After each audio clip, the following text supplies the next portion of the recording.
Hey guys, so in this episode of Calvin 911, I swear these really simple end pieces here should have literally taken like 2 or 3 hours to print at the most, turned into a giant fiasco. So, yeah, I guess it's the little stuff that always gets you.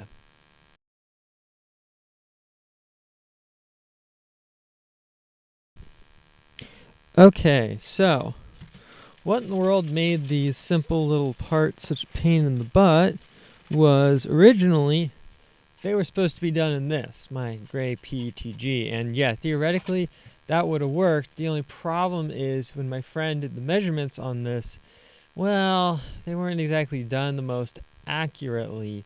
So that led to some dimensional problems. So I ended up just cheating. And unbeknownst to her, I'm using flexible filament here to get the job done. Sure, I wouldn't trust this tube to hold back a viral outbreak, but I think it'll get the job done. I'm not feeling the best, but delivery's got to be made somehow.